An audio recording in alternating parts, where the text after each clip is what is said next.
So I want to share how from Rabbi Asaf Daniel ben chayoun or ayoun, he says Hashem's resonance is in the Shechina, and is in the Shechina, and it remains with us in exile. So when we come out, it's extracted with us, the divine spark.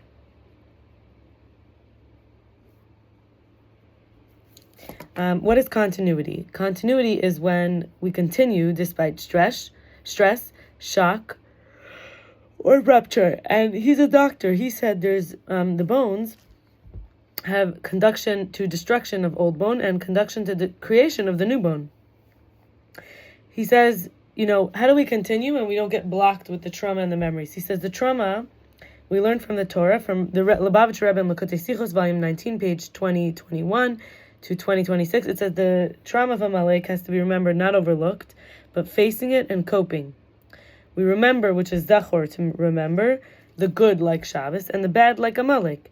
Moshe says this is like a cup of delicacy, a fine good wine that's placed in front of you, as well as a cup of terrible vinegar. And you have to drink both. The Jews do have to drink both. I want to share in the 12-step program where I was thinking about it, like, why did I self-abandon? Because I didn't want to be abandoned. I wanted anyone. I thought of one guy, I gave him my usefulness. I gave him being useful for me. Usefulness, purpose, presenting as more wounded, letting him give and provide, like the validation, the words of affirmation, guidance, and love. But we couldn't be together. I had to be my own lover. Then there was someone else. I realized, my appearance, he made me feel like I would want privacy, that I'd be exposed as a freak. I excused it because I thought, he's an air sign. He also said things like, my hair is too thin, there's hairs on my face that grow, and my coat smelled funny, or basically just body odor sometimes because I was wearing a winter coat. I guess I didn't wash it. He was crass, he was possessive, he was rushed. He told me he had poor boundaries, like there was going to be a woman staying with him intimately for a while. Anyway,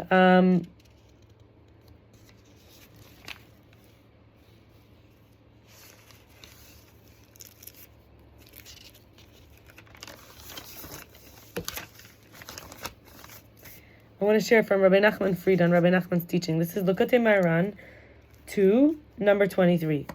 And so, joy. Joy is, it makes us, there's a lot of things here. So first of all, joy makes us mindful of the world to come. It safeguards the heart from the illusions of this world. It is the container for original Torah insights. It renews the divine will inherent in all of creation.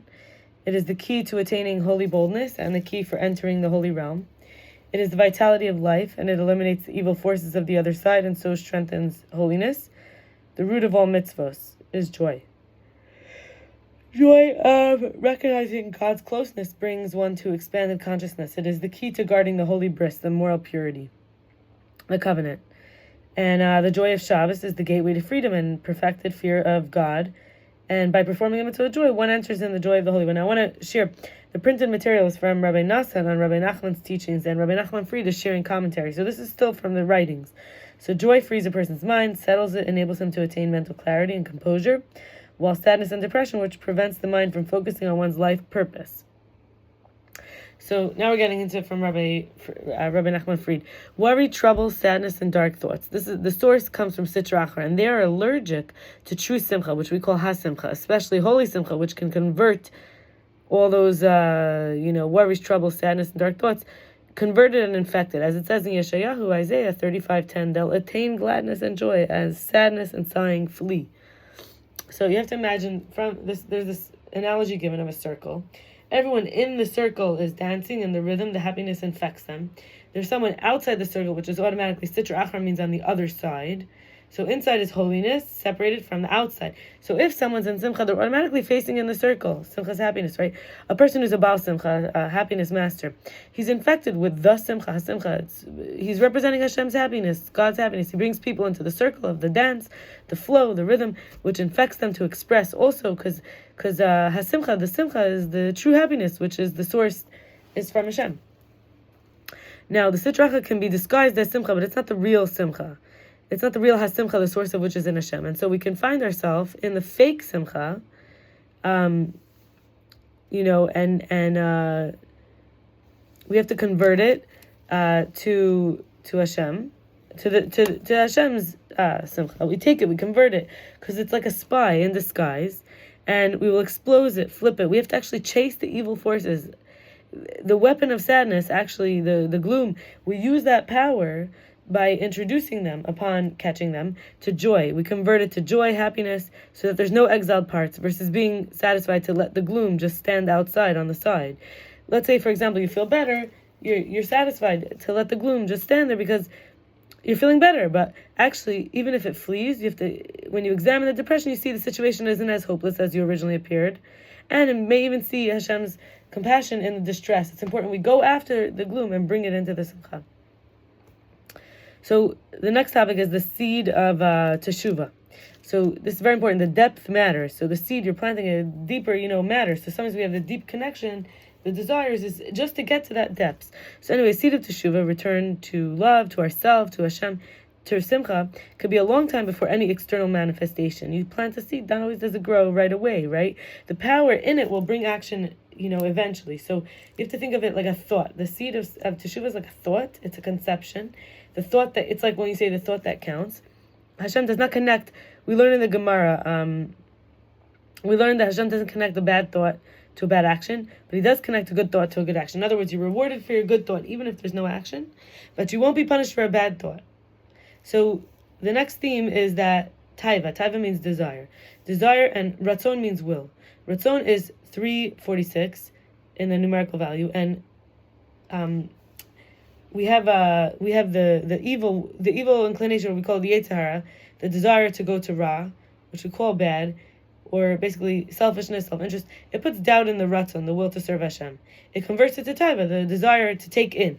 It wants to take power in, versus ratzon is innate power, it's internal, so it doesn't need to take something in, it wants to serve Hashem.